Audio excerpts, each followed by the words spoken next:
لە هەرجێکم بینەرانی گەلی کوردستان سڵامەتان لەبێ خۆشحاڵمەم ئێوارەیە گەرما و گەرمتان پێشکەش دەکەم. بارودۆخی ڕۆژهەڵاتی ناوەڕاست لە هەگوێ وڵاتانی زلهێزدا پێگەیەکی گەورەی هەیە، ئەوێش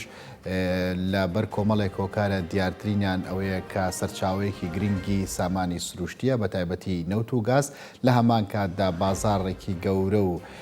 گرانی ساختکردنەوەی کاڵە. لە هەمان کاتە ڕۆژهەڵاتی ناوەڕاست کۆمەڵێک پرسی هەیە کە تا ئێستا لەلایەن ئەو وڵاتە زلهێزانەوە چارەسەر نەکراون و بە هەڵپەسێرایی ماونەتەوە. لەوانە پرسی نەتەوەیی، پرسی سنوور، پرسی دینی و تەنانەت پرسی مەزهەبیش.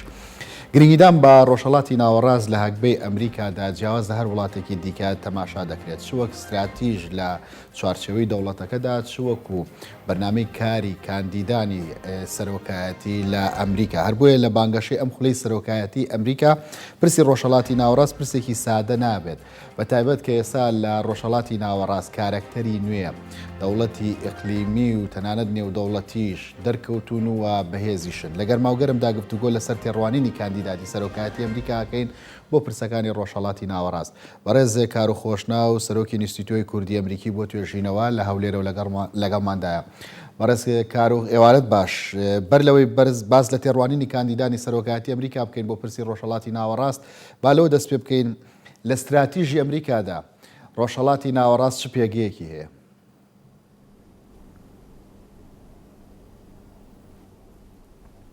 بەڵێ سڵاو دەبێت کاک یوسف و سڵاو لە بینەرانی بەڕێزی گەلی کوردستان. دیارە ڕۆژهەڵاتی ناوەڕاست پێگەیەکی جیۆپۆلۆتیکی گرنگی هەیە و دوای ئەوەی کە بەریتانیا لە کۆتایی شەستەکانی سەدەی بیستەم سەدەی ڕابردوو لە ڕۆژهەڵاتی ناوەڕاست دەکشێتەوە، ئەمریکا فۆکەس و بڵین تەرکیزی خۆی دەخاتە سەر ڕۆژهەڵاتی ناوەڕاست و شوێنی بەریتانیا دەگرێتەوە و کۆمەڵێک بنکەی سەربازی لەم ناوچەیە دادنێ. دیارە استراتیژی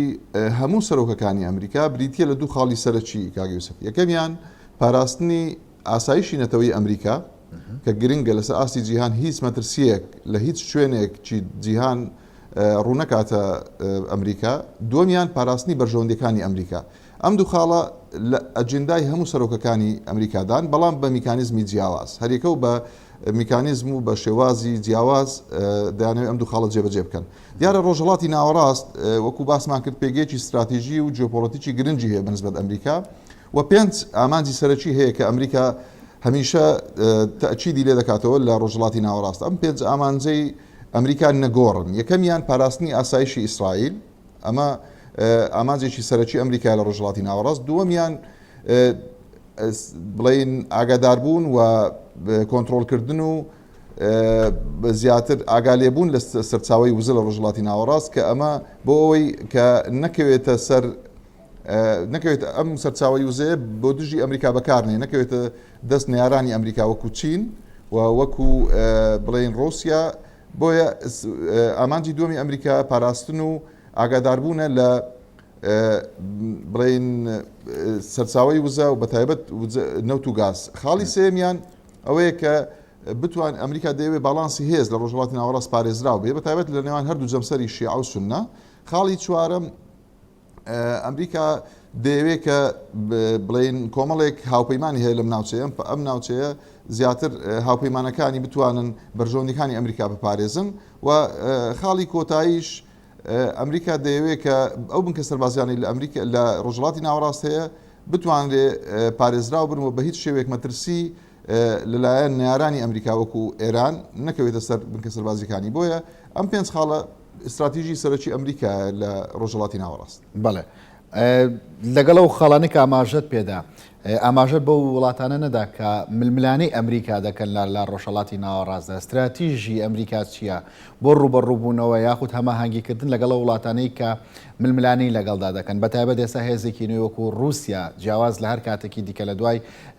2011 بەهێزتر دەرکەوتووە لە ڕۆژهەڵاتی ناوەڕاستدا. قسە و پرسێکی زۆر هەیە لە هاتنە پێشەوەی چین بۆ ڕۆژهەڵاتی ناوەڕاست، بەتایبەت و دوای ڕێکەوتنەی کە لەگەڵ ئێراندا کردوێتی، یاخود هەندێک وڵاتی ئیقلیمی لە ناو ڕۆژهەڵاتی ناوەڕاستدا دەرکەوتون جگە لە ئێران، ینی تورکیا شەیە کە ئەمانش جۆرێک لە جۆرەکان کوردوتەنی سەر ئێشەی بۆ استراتیژیەتی ئەمریکا دروست کردووە.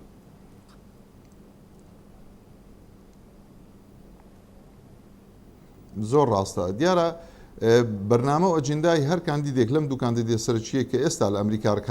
ڕکابەر یەکترن ئەوانیش جۆ بایدن کە بربژێری دیموکراتەکانە و دۆناڵد ترامپ کە سەرۆکی ئەمریکایە و بربژێری کۆماریەکانە جیاوازە. دیدگای دۆناڵد ترامپ دیدگایەکی بینیمان لە 4 ساڵی ڕابردوو چۆن مامەڵی کرد و ئەو زیاتر بەرز کارۆخ مەبەستی من لە دیدگای کاندیدەکان نییە لە ژێر استراتیژی ئەو پەڕی فشار مەبەستی من لە ناو استراتیژە گشتەکەی ئەمریکا لە ڕۆژهەڵاتی ناوەڕاست ئەو پێنجخاڵی کە ئاماژەت پێدا چۆن باس لە ڕکابەرەکانیان ئەکا لە ڕۆژهەڵاتی ناوەڕاستدا.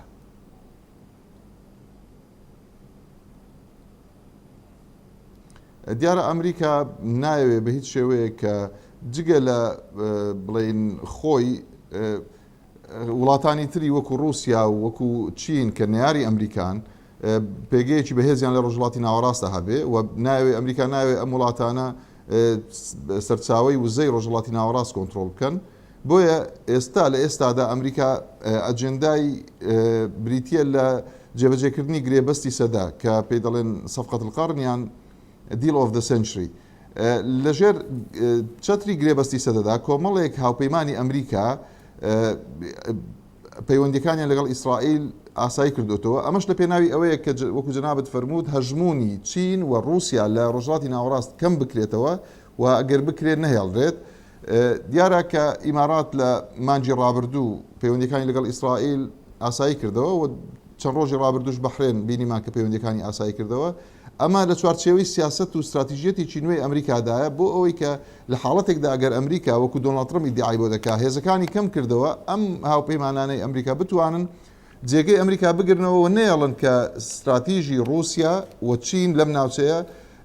بەرقەرار بێ یان فراوان بێ یان هەژمونی رووسیا و چین لە ڕۆژهەڵاتی ناوەڕاستە فراوان بێ کە ئێستا رووسیا لە زیاتر لە سووریا پێگەیەکی گرنگی هەیە و دیارەکە ئێرانیش لەگەڵ چینە ڕێکەوتنێکی 25 ساڵی کردووە کە ئەمەش بەڕاستی مەترسیی ڕاستە و خۆیە بۆ سەر بەرژەوەندەکانی ئەمریکا و هەروە بۆ سەر هاوپەیمانەکانی ئەمریکا. بۆیە ئەمریکا لە ڕێگای جێبەجێکردنی استراتیژیەتی بڵێن گرێبەستی سەدا دەیەوێت کە هەژمونی رووسیا و چین کەم کاتەوە لەلایەک لەلایەکی تر کۆمەڵێک ڕێکەوتنی تر لە ئارادان لەم ناوچەیە وەکو ڕێکەوتنی شامی نوێ کە بینیمان لە چەند هەفتەی ڕابردوو کۆبوونەوەیەکی گرنگی نێوان کازمی و سیسی و مەلیک عەبدوڵڵا کرا کە ئەمە بەتەئەکید لە ژێر چاودێری ئەمریکایە. ئەمەش بۆ ئەوەیە کە بەرەیەکی بەهێز دروست بکرێت لە ناو وڵاتانی عەرەبی بۆی ڕوبەڕووی هەژمونی ئێران ببنەوە. ئەمەش لە پێناوی ئەوەدایە کە بەرژەوەندەکانی ئەمریکا لەم ناوچەیە نەکەونە مەترسی و وڵاتانی نەیاری ئەمریکا وەکو چین وەکو رووسیا نەتوانن لەم ناوچەیە پێگەی گرنگ دروست بکەن و بەتایبەت چین کە ئێستا ڕکابەرێکی سەرەکی ئەمریکا لە بواری ئابووری و بازرگانی کە ئەم ناوچەیەکی گرنگە بەنسبەت چین و دیارە ڕێگای ئاوریشمی یەکێکە لە پلانەکانی چین کە بێ بەم ناوچەیەدا تێپەڕێ بەرەو ئەفریقیا. بۆیە ئەمریکا ناوێت بە هیچ شێوەیە کە چین ئەم استراتیژی و ئەم پلانەی سەر بگرێ و ناوێت ڕێگای ئاوریشمی بەم ناوچەیەدا تێپەڕێ و وڵاتانی ڕۆژهەڵاتی ناوەڕاست بکرێنە ڕێڕەوی چین و رووسیا. بەڵێ کەواتە ورتر ئەگەر باسی لێ بکەین بەڕێز کارۆخ لەم 4 ساڵێک کە دۆناڵد ترامپ سەرۆکی ئەمریکا بووە چۆن هەڵسەنگاندن بۆ پێگەی ئەمریکاکەی لە ڕۆژهەڵاتی ناوەڕاستدا؟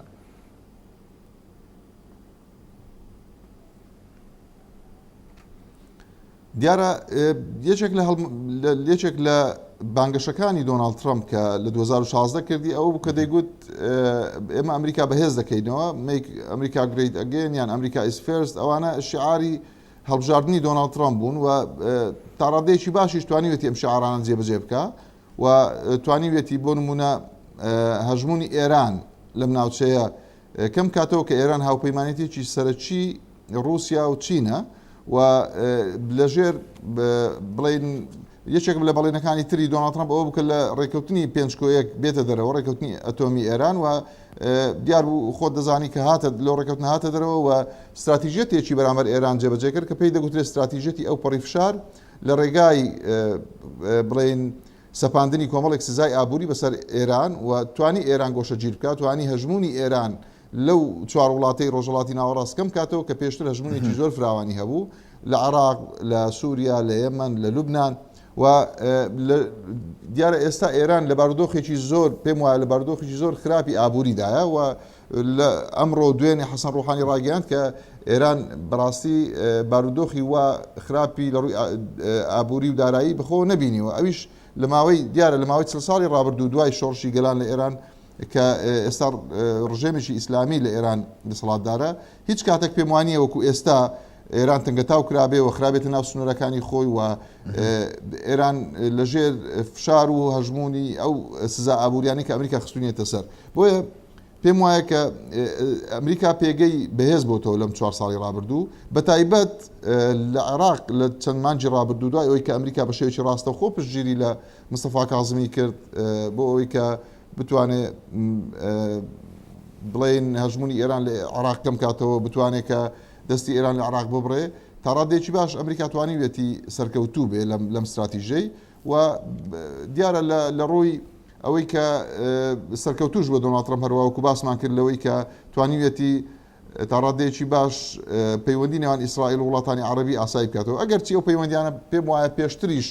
پەیوەندی ژێربەژێرە لەگەڵ ئیسرائیل هەبووە لەگەڵ وڵاتانی عەرەبی بەڵام لە سەردەمی دۆناڵد ترەمپ تاکیدی لەوە کردەوە لەو ماوەیە چەند وڵاتێک پەیوەندیەکانیان بە فەرمی و بە ئاشکرایی ڕابگەێنن بۆ ئەوەی کە ببێتە ڕێکلامێک یان بانگشەیەکی هەڵبژاردن بۆ دۆناڵد ترەمپ تاوەکو لە هەڵبژاردنەکانی 3 2020 بتوانێت لیڤڵی دەنگەکانی پێبەرز بکاتەوە لە ناو شەقامی ئەمریکی. بەڵێ ئەو بابەتانە کە ئێستا لە ڕۆژهەڵاتی ناوەڕاستە هەنیان بۆ نمونە نزیکبوونەوەی ئیمارات و ئیسرائیل دانانی پایتەختی نوێ بۆ ئیسرائیل و ئەو ڕێکەوتانەی کە کراون لە بەتایبەتی کە باسی عێراقی شت کرد ئەمە نیشانەی ئەوە دەردەخات کە ئەمریکا ئێستا لە ڕۆژهەڵاتی ناوەڕاستدا یەکەم هێزی سیاسی دەرەوەی ڕۆژهەڵاتەکەیە.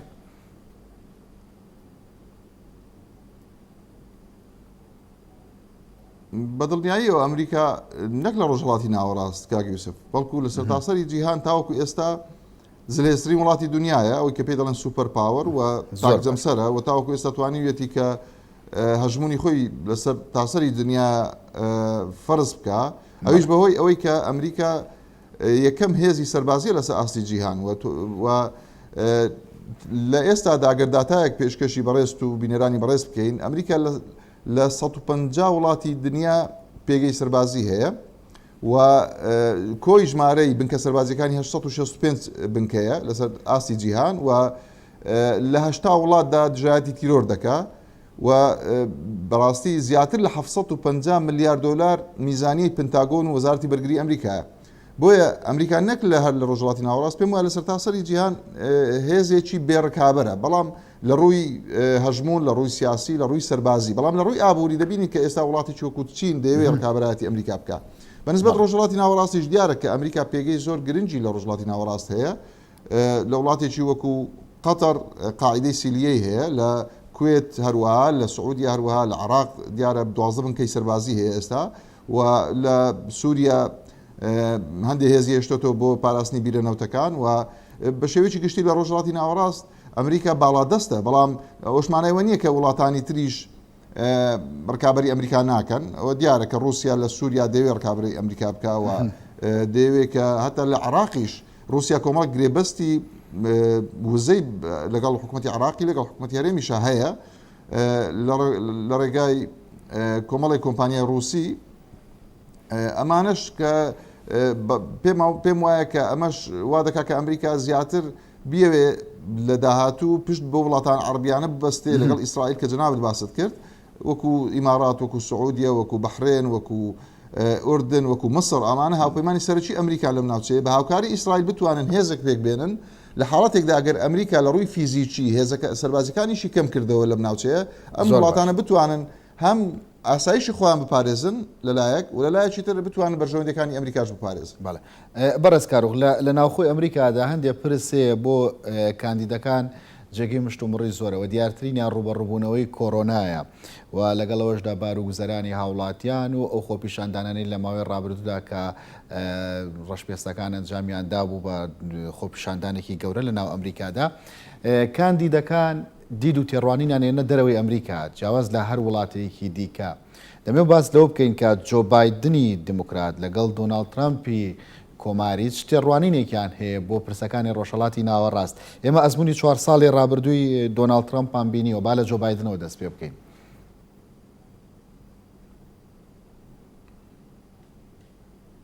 بەڵێ جۆ بایدن دیدگای جیاوازە بە تەواوی لە دۆناڵد ترامپ. جۆ بایدن کارکتەرێکی سیاسی ئەمریکایە کە 47 ساڵ لە ساحەی سیاسی ئەمریکادا ئەزمموی هەیە و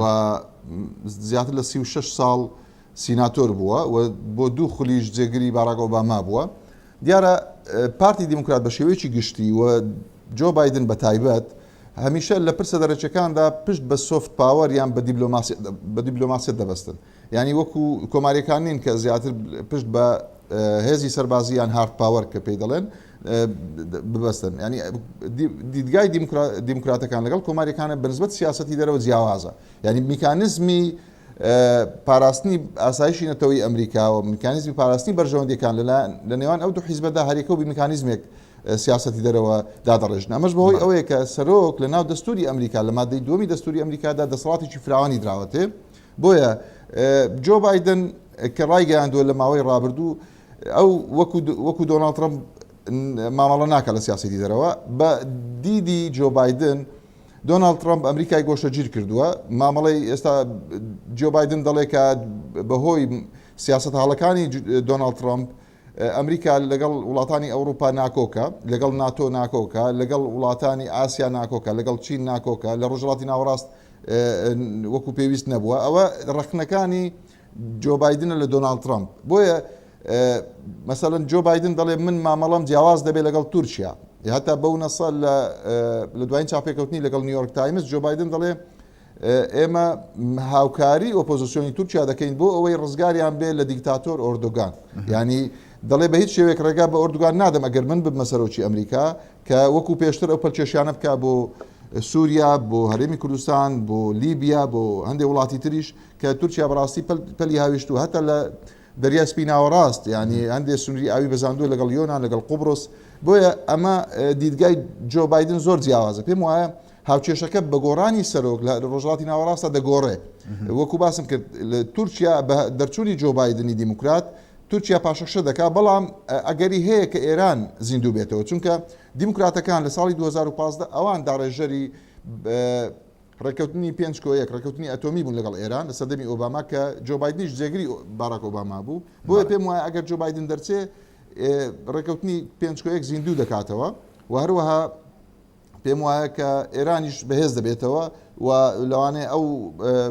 ئابلوقە ئابوووریانی کە ئێستا لەسەر ئێرانن لەوانەیە ئەم ئابلوقانە سووک بکرێن یان بە تەواوی هەڵگیرێن و بۆیە تێڕوانینی جۆ بایدن سەبارەت بە ڕۆژهەڵاتی ناوەڕاست زۆر جیاوازە لە تێڕوانینی دۆناڵد ترامپ. بەڵام ئەگەر لە حاڵەتێکدا دۆناڵد ترامپ 4 ساڵی تریش لەسەر کورسی سەرۆکایەتی ئەمریکا و لە کۆش سپی بمێنێتەوە، ئەوە پێم وایە هەمان سیاسەتی 4 ساڵی ڕابردوو بەردەوام دەبێ و سیاسەتی ئەو پەڕی فشار بەرامبەری ئێران بەردەوام بڵێن فشاری دەخاتە سەر تاوەکو ئێران ناچار دەکاتێتە سەر مێزی گفتوگۆ و ئابلوقەکان بەردەوام دەبن. بەڵام لەگەڵ تورکیایە پێم وایە بەهۆی ئەو پەیوەندی کەسیەی کە دۆناڵد ترامپ هەیەی لەگەڵ ئۆردوگانە تورکیا بەردەوام دەبێت لەو پەلکێشیانەی لەم سیاسەتێک کە ئێستا دەیکا بە هەناردەکردنی کێشەکانی ناوخۆی بۆ دەرەوە لە ڕێگای ئەم پەلکێشیانی کە دەیکا ئۆردوگان. بۆیە پەیوەندیی کەسی زۆر تایبەت هەیە. پێم وایە دەکەوێتە قاڵبێکی بازرگانیش ئەم پەیوەندیە، چونکە ئێستا دوو تاوەری گەورە لە ئەستەمبۆل بە ناوی ترامپ تاوەر کراونەتەوە. بۆیە جۆ بایدن ئەگەر دەرچێ سیاسەتی جیاواز لە دۆناڵد ترامپ لە ڕۆژهەڵاتی ناوەڕاست جێبەجێ دەکات، بەڵام ئەگەر ترامپ بەردەوام بێ لە کۆشتی سپی ئەوە ئەمان سیاسەتی 4 ساڵی ڕابردوو ئەو سیاسەتە جیاوازە هەر تەنها ئەوە دەگرێتەوە کاگەر بایدن دەرچێ پرسی هێنانە پێشەوەی ئێران و پاشەکشەکردن بە تورکیا دەبێ یاخود دوێنەکە گەورەتر دەبێ.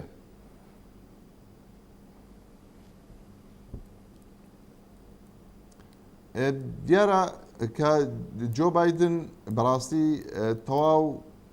نیگەرانە لەو سیاسەتانی دۆناڵد ترامپ. یعنی پێم وایە ئەو میکانیزمی جیاوازی هەیە، بەڵام چونکە دۆناڵد ترامپ لەلایەن لۆبی ئیسرائیلی و لەلایەن وڵاتانی تر لەو ناوچەیە مەرغوبترە، پێم وایە کە ینی دۆناڵد ترامپ هەوڵ دەدا کە لە ڕێی لۆبی ئیسرائیلەوە لە ناوخۆی ئەمریکا خزمەتێکی زیاتر بە دەوڵەتی ئیسرائیل بکە لەڕێی ئەم ئاساییکردنەوەی ئەو پەیوەندیانی کە لەگەڵ وڵاتانی عەرەبی کردی لەم چەند ڕۆژی ڕابردوو کە بەردەوام دەبێت پێم وایە تاوەکو مانجی 11 کۆمەڵێک وڵاتانی تر وەکو سوودان وەکو مەغریب ئێستا لە بڵێن لە گفتوگۆدان لە دانوستاندان لەگەڵ ئیسرائیل تاوەکو بتوانن پەیوەندیەکانیان هاوشێوەی بەحرێن و هاوشێوەی ئیمارات لەگەڵ ئیسرائیل ئاسایی بکەنەوە. بۆیە بە شێوەیەکی گشتی دۆناڵد ترامپ پژگیرێکی تەواوی لۆبی ئیسرائیلی هەیە و بە دیدگای ئیسرائیلیەکانیش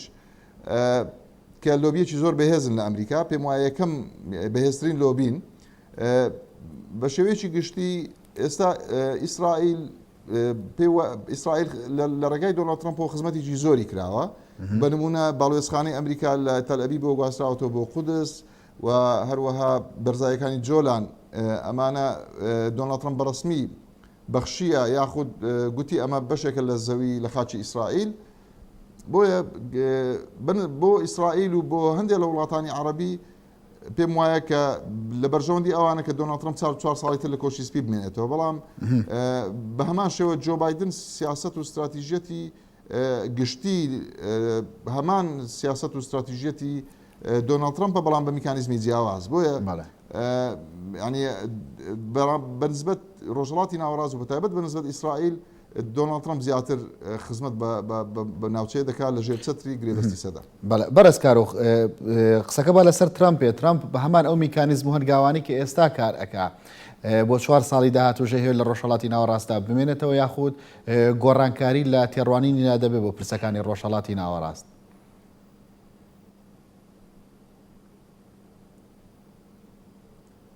دیانە دۆناڵد ترامپ گرنگترین ڕێکەوتن یان گرنگترین هەنگاو کە ناویەتی تاوەکو ئێستا لە ڕۆژهەڵاتی ناوەڕاست ئەم گرێبەستە بووە کە بە ناوی گرێبەستی سەدەیە. هەر لەبەرەوەش ناونراوە گرێبەستی سەدە چونکە بە درێژایی سەدەی 21 ئەگەر ئەمە سەر بگرێ گرێبەستێکی لەوە گرنگتر ناکرێت لەسەر ئاستی جیهان، چونکە دیارە گەورەترین کێشە لە ڕۆژهەڵاتی ناوەڕاست دوو کێشەی سەرەکیە کە کێشەیان زۆر بەڕاستی وەکو بڵێ لەسەر ئاسی دنیا گرنگی پێدەدرێت کە کێشەی عەرەب ئیسرائیلە و کێشەی دووەمیان کێشەی ئێمەیە کێشەی کوردە و دۆزی کوردە. ئەوە کەمتر بەهۆی ئەوەی کە ئێمە لۆبیمان وەکو ئیسرائیل بەهێز نییە نەمانتوانیوە کە سەرنجی جیهان بەلای خۆمانە یا بەلای دۆزەکەمانە ڕابکێشی، بەڵام ئیسرائیل توانیوێتی لە ڕێگای بۆ بەرهێنان لە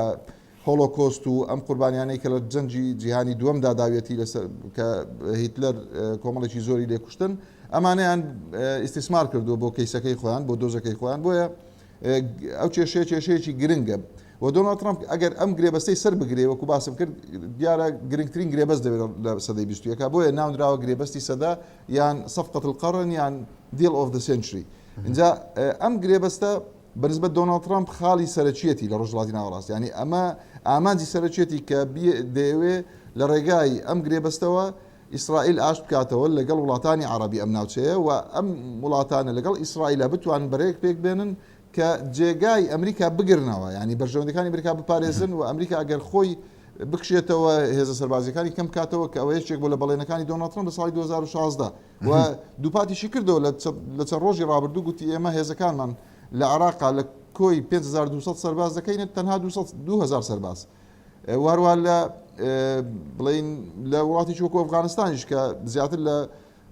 14,000 سەربازی لێ گوتی ئێمە دەکەینە 4,000 سەرباز، ینی کەمی دەکەینەوە بۆ 4,000 سەرباز. بۆیە ئەمریکا ئەگەر ئەم هێزەشی نەبێت لە دەرەوە ئەم هێزەی بڵین لە ڕۆژهەڵاتی ناوەڕاست وجودی نەبێ ئەمریکا دەیەوێت لە شوێنی خۆی کۆمەڵێک هاوپەیمانی دروست بکە کە ئەمانە بتوانن هەم ئاسایش وڵاتەکانیان و هەم بەرژەوەندەکانی ئەمریکا بپارێزن. بۆیە ئەم گرێبەستە ئێستا ئەولەویەت و پرایۆریتی و یەکەمین ئامانجی دۆناڵد ترامپە تاوەکو بتوانێت ئاشتی لە نێوان ئیسرائیل و عەرەب بەرقەرار بکە و بتوانێت ئەم بەرەیەک پێک بێنێت کە ئەم بەرەیە بتوانێت بەرامبەر بە هەژمونی ئێران بەرامبەر بە هەژمونی رووسیا چین بوەستنەوە و ئەم وڵاتانەی نیاری ئەمریکا نەتوانن پێگەیان بەهێز بێت لە ڕۆژهەڵاتی ناوەڕاست. لە تێڕوانینی کۆماری و دیموکراتەکان جیاواز لە بایدن و ترامپ کورد دەبێتە بەشێک لە استراتیژ ئاماژەت بۆ داکە ئەو پرسەی کە لە ئیسرائیل هەیە پرسی ڕێکەوتنی سەدا جیاوازە بێت بۆ بە کەمیش باسر لە کورد کرد. کورد دەبێتە بەشێک لە استراتیژی ئەمریکا لە ڕۆژهەڵاتی ناوەڕاست یان نا؟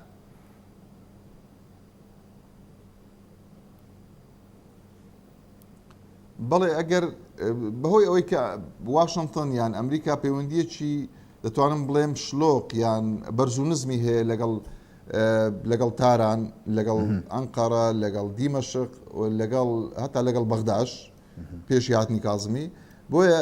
هەمیشە ئەو دەرفەتە بۆ کورد دەرەخسێ کە ببێتە بەشێک لە استراتیژی ئەمریکا لەم ناوچەیە بەڵام دەگەڕێتەوە سەر کوردیش لە هەر چوار پارچە چۆن مامەڵە لەگەڵ سیاسەتی ئەمریکا دەکات چۆن دەتوانن کە بەرژەوەندەکانیان هاوتەری بکەن لەگەڵ بەرژەوەندەکانی ئەمریکا چۆن دەتوانن کە خۆیان لە ناوماڵی خۆیان کورد یەکگرتوو بێ یەکدەنگ بێ یان یەک گوتار بێ ئەجندایکی هاوبەشیان هەبێ بۆی بتوانن لەگەڵ ئەمریکایە هەڵ بکەن لەگەڵ بەرژەوەندەکانی ئەمریکا هەڵ بکەن دیارە ئەمریکا هەمیشە ینی لە هەموو هەنگاوێکیات دیارە ئەمە ڕوون و ئاشکرایە کە بەرژەوەندەکانی خۆی لە بەرچاوە بەڵام تۆ ئێمە وەکو کورد پێویستە بەرژەوەندەکانی خۆمان لەگەڵ بەرژەوەندەکانی ئەمریکا هاوتەری بکەین و خۆمان بخەینە ناو هاوچێشەی ئەمریکا تاوەکو ئێمەش ببینە بەشێک لە استراتیژی ئەمریکا ئەمەش وەکو باسم کرد دەرفەت هەمیشە پێم وایە لە 4 ساڵی داهاتوش دەرفەت بۆ کورد هەردەبێت کە بەتایبەت لە باشوور لە ڕۆژاوە بۆی ببێتە بەشێک لە استراتیژی ئەمریکا چونکە پەیوەندیەکانی ئەمریکا لەم ناوچەیە بە گۆڕینی سەرۆکەکانیش دەگۆڕێ بۆیە ئەگەر ئێمە خۆمان لە ناوماڵی خۆمان یەکگرتوو بین و بتوانین کە ئەجندایەکی نیشتیمانی هاوبەشمان هەبێ پێم وایە دەرفەت دەبێت لە داهاتوو کە کورد بتوانێت جێی خۆی بکاتەوە لە ناو استراتیژەتی ئەمریکا نەوەک تەنها ئێمە وەکو کورد تەنها سیاسەتی کاردانەوەمان هەبێ یعنی ئێمە لە پێشبینی هیچمان نەبێت و خۆمان ئەجندایەکی یا استراتیژێتی پتەومان نەبێ بۆ داهاتوو تەنها چاوەڕێ ئەوە بکەین کە حەدەسێک ڕوودەدا و کاردانەوەمان بۆ حەدەسەوێ بۆیە بەڕاستی ئەمەش بەشێکی دەگەڕێتەوە سەر خۆمان و بەشەکەی تریش دەگەڕێتەوە سەر ئەوەی کە تا چەند ئەمریکا لەم وڵاتانە زۆر باشە پەیوەندیەکانی بە چ ئاراستەیەک دەگوزارێ و کورد دەتوانێت پێم وایە لە داهاتوو سوود لە دەرفەتەکان وەربگرێ و ئەگەر یەکگرتوو بێ بەرز کارۆخ باس لە بەرەی عەرەب ئیسرائیلی کرد پرسیارەکە ئەوەیە بەهێزبوونی ئەو بەرەی عەرەب ئیسرائیلە بە زیان بۆ پرسی کورد دەشکێتەوە لە ناوچەکە دەیاننا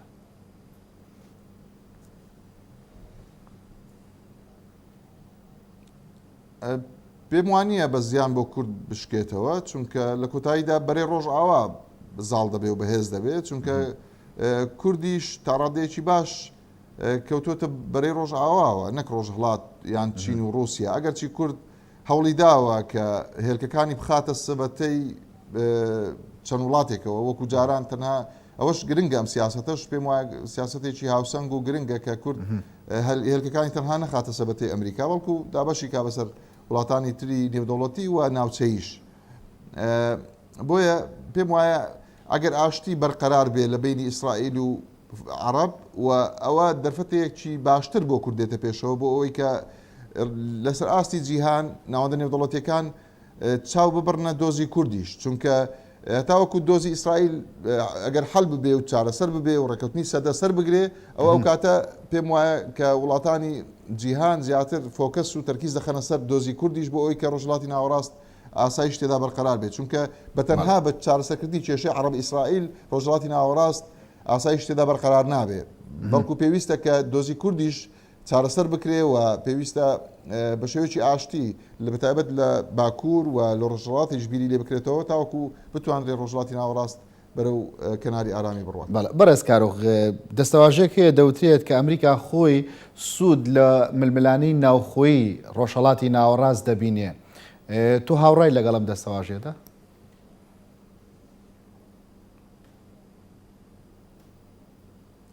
دیارە بەڕاستی